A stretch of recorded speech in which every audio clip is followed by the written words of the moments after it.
এক সময়ের কথা, বিশাল নুরগড় সাম্রাজ্যে রাজত্ব করতেন এক মহাজ্ঞানী ও ন্যায়পরায়ণ শাসক, সুলতান সোলায়মান। তার সুশাসন আর প্রজাবাৎসল্যের জন্য তিনি ছিলেন তার বিশাল সাম্রাজ্যের সকল মানুষের হৃদয়ের মণি। সুলতানের এই জনপ্রিয়তা শুধু তার সিংহাসনের ক্ষমতার জন্য নয়, বরং তার অসীম দয়া ও কঠোর ন্যায়ের নীতির জন্য। ধনী গরিব, উজির ফকির, সবার প্রতি তার ব্যবহার ছিল এক ও অভিন্ন। তিনি কারো ওপর ন্যূনতম অত্যাচার করতেন না, কিন্তু অপরাধীদের ক্ষেত্রে তার বিচার ছিল বজ্রের মতো অটল। কোনো অভাবী বা আশ্রয় প্রার্থীর জন্য তার রাজকোষের দরজা কখনো বন্ধ হতো না। যেই তার দরবারে ফরিয়াদি হয়ে আসত, সে কখনোই খালি হাতে ফিরত না। আর এই কারণেই সুলতান সোলায়মানের সরকারি কোষাগার সর্বদা ধন সম্পদে পরিপূর্ণ থাকত। তবে এই সমৃদ্ধি ও শান্তিময় অবস্থা শুরু থেকেই ছিল না। যখন সুলতান সোলায়মান রাজমুকুট মাথায় নিলেন এবং রাজ্যের শাসনভার গ্রহণ করলেন, তখন পুরো নুরগড় ছিল এক চরম দুর্দিনের শিকার। রাজ্যের প্রতিটি কোণেই কোনো না কোনো বিপর্যয় লেগেই থাকত। সাধারণ প্রজারা বাস করছিল নিত্য দারিদ্র্যের এক অন্ধকার গহ্বরে। রাজ্যে চোর ডাকাতদের ছিল অবাধ ক্ষমতা ও দাপট। দুর্দশাগ্রস্ত প্রজাদের আর্তনাদ শোনার মতো কেউ ছিল না। এর মূল কারণ ছিল পূর্ববর্তী শাসকেরা প্রজাদের দুঃখকষ্টের প্রতি বিন্দুমাত্র মনোযোগ দিতেন না। তারা কেবল নিজেদের বিলাসিতা ও ভোগবিলাস নিয়েই ডুবে থাকতেন। অবশেষে নুরগড়ের প্রজাদের দুঃখের কালো মেঘ কাটল। ভাগ্যক্রমে নতুন শাসক সুলতান সোলায়মান ছিলেন অত্যন্ত মমতাময়ী ও ন্যায়ের প্রতীক। তার হৃদয়ে প্রজাদের জন্য ছিল গভীর সম্মান ও ভালোবাসা।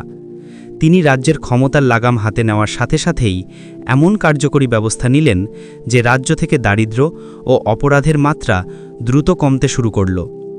রাজ্যের মানুষজন তাদের আবাসস্থলে গভীর শান্তির ঘুম ঘুমাতে লাগল। এমনকি সুলতানের মন্ত্রী ও অমাত্যবর্গ এখন সম্পূর্ণ সততার সাথে নিজেদের কাজ করতে শুরু করল। যার ওপরই কোনো ধরনের অবিচার হতো, সে সোজা সুলতানের কাছে ন্যায়ের আশ্রয় চাইতে চলে আসত।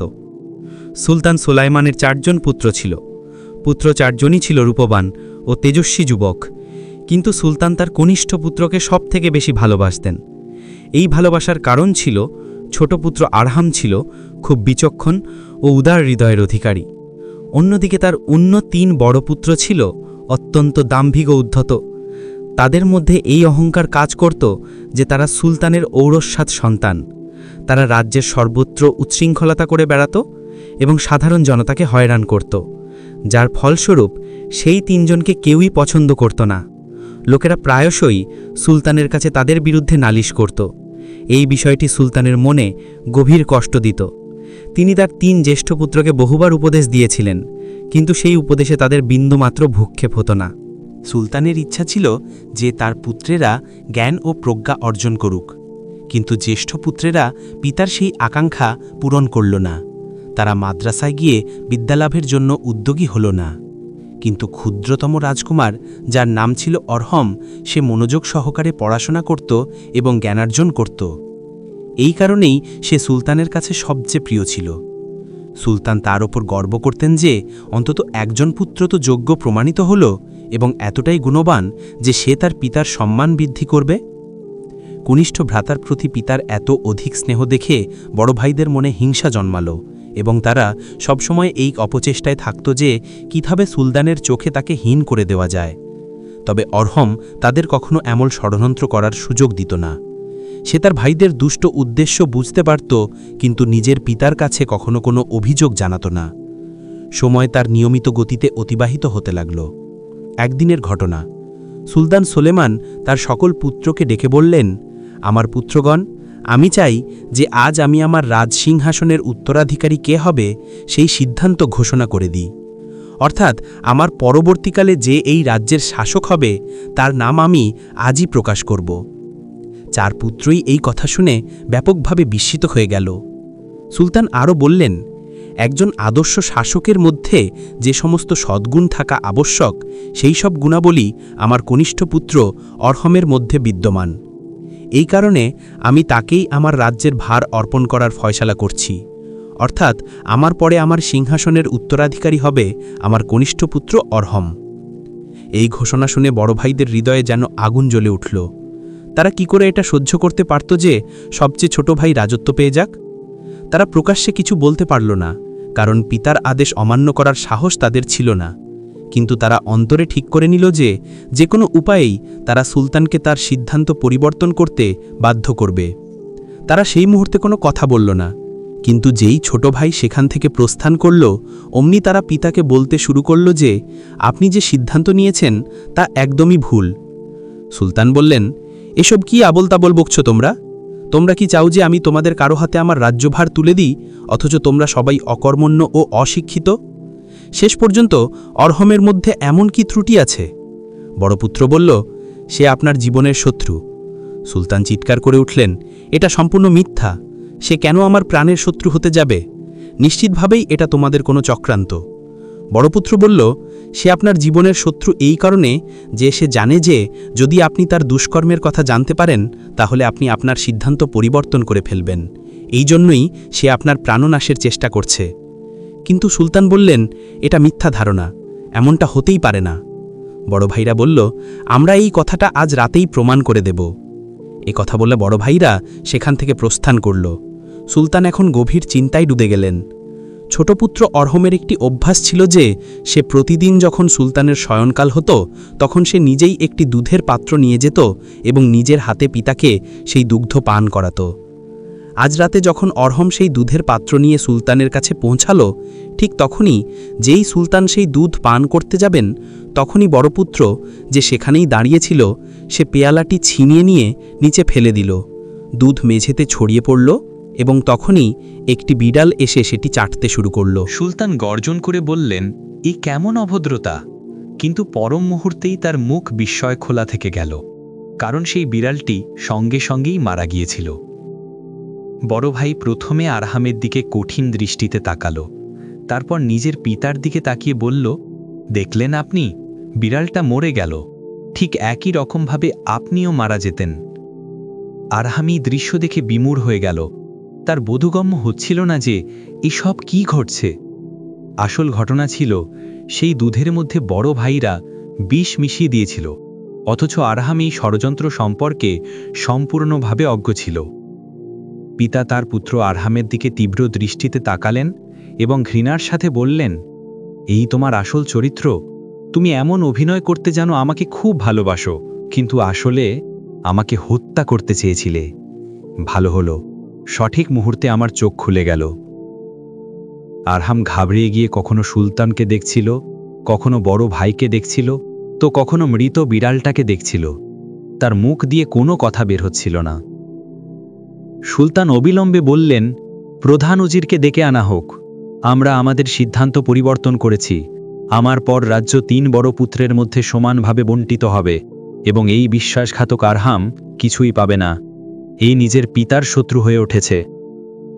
এরপর সুলতান আরহামের দিকে তাকালেন এবং বললেন, দূর হয়ে যাও আমার চোখের সামনে থেকে, এবং দ্বিতীয়বার কখনো তোমার মুখ আমাকে দেখিও না। আরহামের কাছে যেন পৃথিবীটাই ধ্বংস হয়ে গেল। ভাইরা এমন প্রতারণা করেছিল।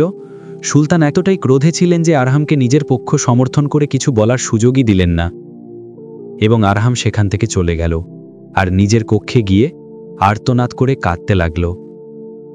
এদিকে বড় ভাইরা প্রজাদের মধ্যেই মিথ্যা সংবাদ ছড়িয়ে দিল যে আরহাম তার পিতাকে বিষ প্রয়োগ করে মারার চেষ্টা করেছিল। জনগণের মধ্যে বিস্ময় সৃষ্টি হলেও যখন সুলতান নিজেই কথাকে সত্য বলে জানালেন, তখন সবাই বিশ্বাস করে নিল। সকল লোক আরহামকে তিরস্কার করতে লাগল।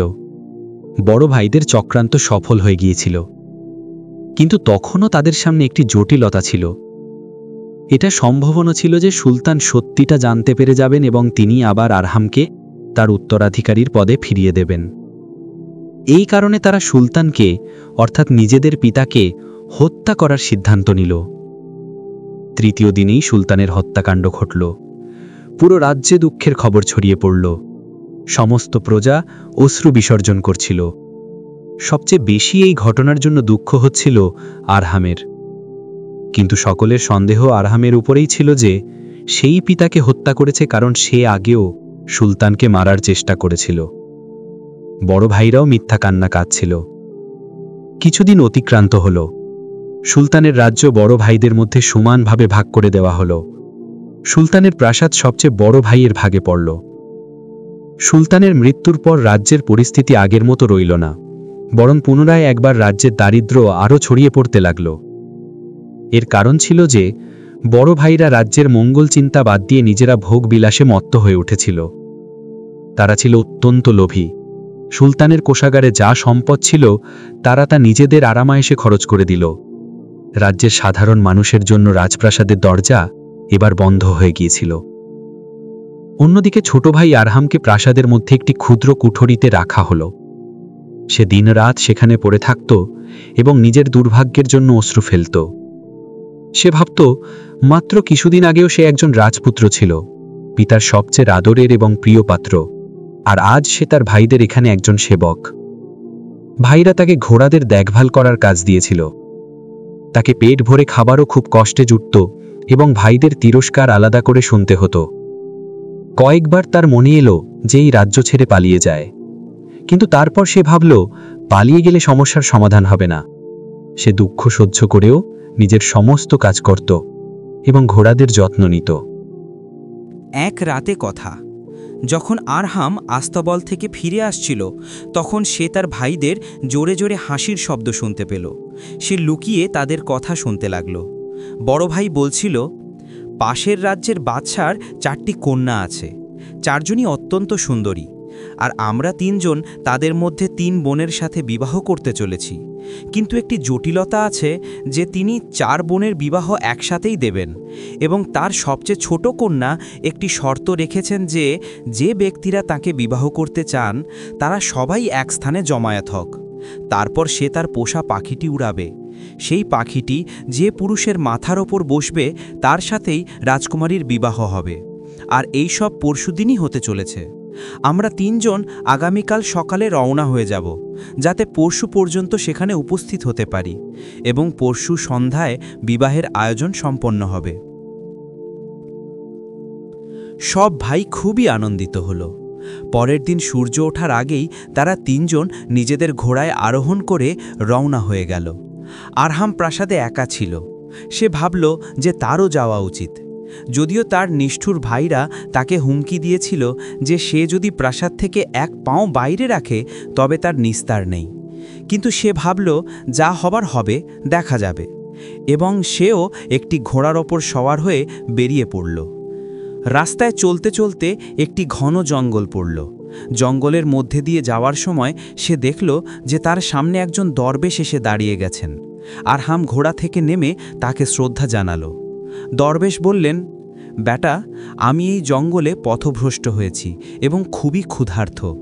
এখানে না তো কোনো ফলদার বৃক্ষ আছে, আর না আছে পান করার পানি। তুমি কি আমাকে কিছু সাহায্য করতে পারো? আরহাম নিজের কাছে রাখা 3টি রুটি এবং জলের পাত্রটি সেই দরবেশকে দিয়ে দিল, যা সে প্রাসাদ থেকে আসার সময় নিজের কাছে রেখেছিল। রুটি খেয়ে দরবেশ প্রীত হলেন এবং জিজ্ঞেস করলেন, তুমি কোথায় যাচ্ছ? আরহাম তাকে তার সমস্ত কাহিনী শোনাল। দরবেশ বললেন, বেটা, তুমি একজন সৎ মানুষ।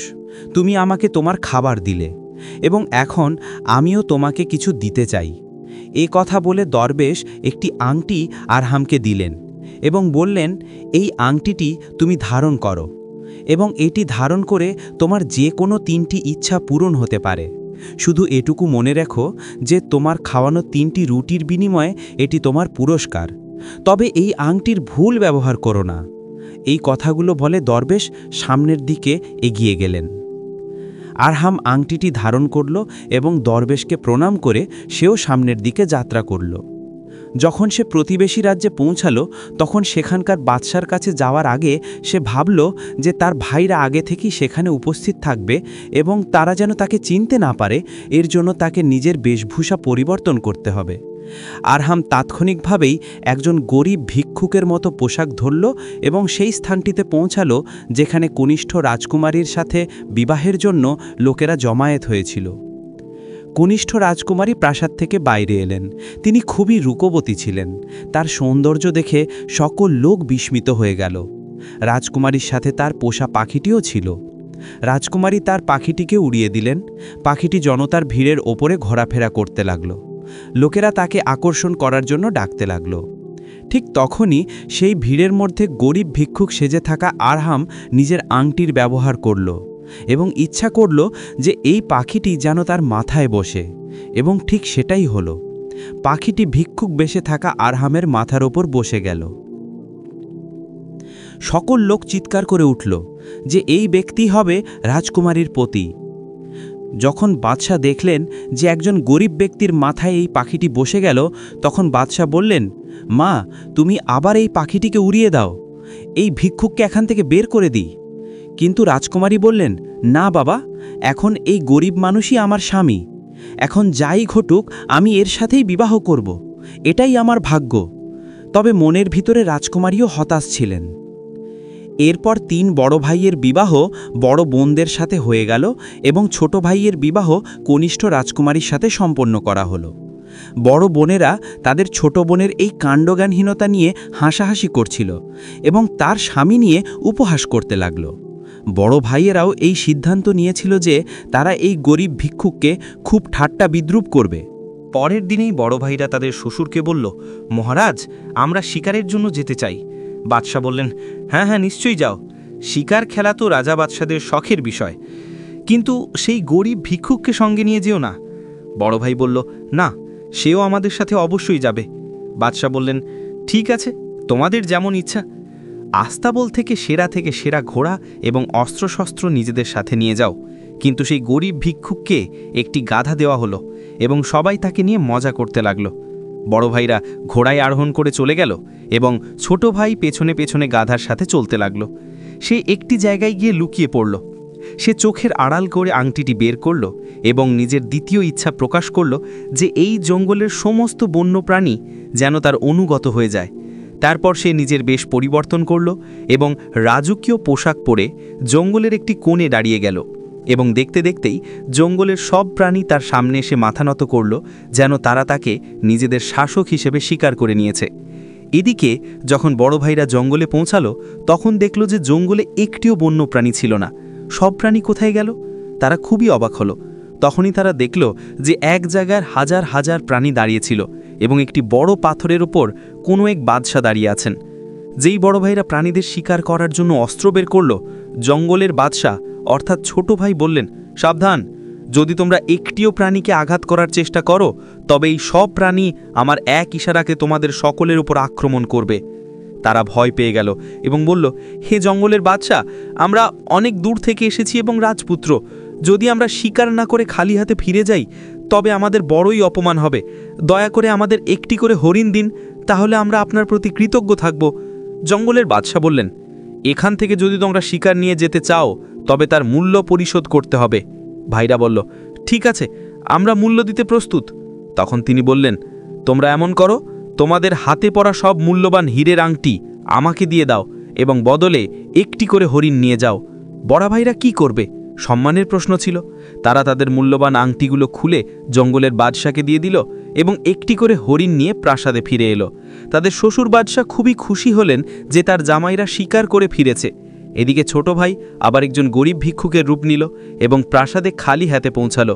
তাকে দেখতেই বড় ভাই ও রাজকুমারীরা তার উপহাস করতে লাগল এবং তাকে দেখে হাসতে লাগল। শ্বশুর বললেন, এ তো ভিক্ষুক, শিকার খেলা তো রাজপুত্রদের কাজ, এই ভিক্ষুকের সাধ্যে কিছু নেই। সবাই হাসতে লাগল। এটা দেখে কনিষ্ঠ রাজকুমারীর বড়ই কষ্ট হলো এবং সে কান্নায় ভেঙে পড়ল এবং তারপর সেখান থেকে চলে গেল। তখন গরিব ভিক্ষুক বলল, মহারাজ, জঙ্গলে তো একটিও বন্যপ্রাণী ছিল না, তাহলে এই 3 জন কোথা থেকে প্রাণী নিয়ে এলো? বড় ভাই বলল, আরে ভিক্ষুক, চুপ কর। কিন্তু আরহাম বলল, না, আমি সত্যি বলছি, এরা নিজের বাহাদুরি দিয়ে শিকার করে আনেনি, বরং নিজেদের মিথ্যা গর্ব বাঁচানোর জন্য জঙ্গলের বাদশার কাছ থেকে প্রাণী কিনে এনেছে। আমি এক্ষুনি জঙ্গলের বাদশাকে ডেকে আনছি। কথা বলে ছোট ভাই প্রাসাদ থেকে বাইরে চলে গেল এবং কিছু মুহূর্তের মধ্যেই জঙ্গলের বাদশা প্রাসাদে প্রবেশ করলেন এবং বললেন, হ্যাঁ, এই কথাটা সত্যি যে এই 3 জন শিকার করে নয়, বরং আমার কাছ থেকে প্রাণী কিনে এনেছে, কারণ এই 3 জন খুবই ভীতু। আমার একটিমাত্র ধমকিতেই এরা ভয় পেয়ে গেল এবং আমার কাছ থেকে শিকার কিনে নিয়ে এলো, বদলে আমাকে শিকারের মূল্যও দেওয়া হয়েছিল। কথা বলে তিনি সেই 3 ভাইয়ের মূল্যবান আংটিগুলো সকলকে দেখিয়ে দিলেন। এটা দেখতেই 3 বড় ভাইরা আঁতকে উঠল, কারণ তাদের প্রতারণা প্রকাশ হয়ে গিয়েছিল। তারপর জঙ্গলের বাদশা বললেন, কোথায় তোমাদের চতুর্থ ভাই? ওহে ভীরু আর মিথ্যাবাদী ভাইরা! সেখানে উপস্থিত সকল লোক বিস্মিত ছিল যে এদের কোনো ছোট এবং চতুর্থ ভাইও আছে। তারা বলল, আমাদের কোনো ভাই নেই।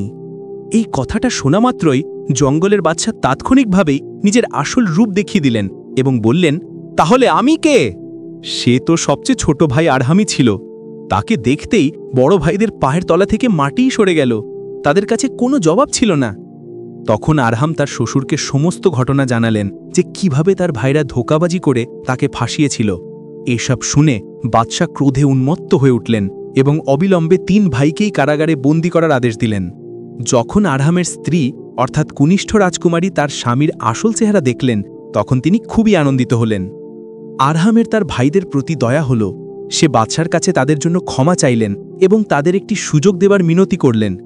নিজের ছোট ভাইয়ের এই উদারতা দেখে বড় ভাইদেরও হৃদয় পরিবর্তন হল। তারা আর্তনাদ করে ক্ষমা প্রার্থনা করতে লাগল এবং সেই প্রাসাদেই সাধারণ সেবক হয়ে নিজেদের পাপের প্রায়শ্চিত্ত করতে লাগল।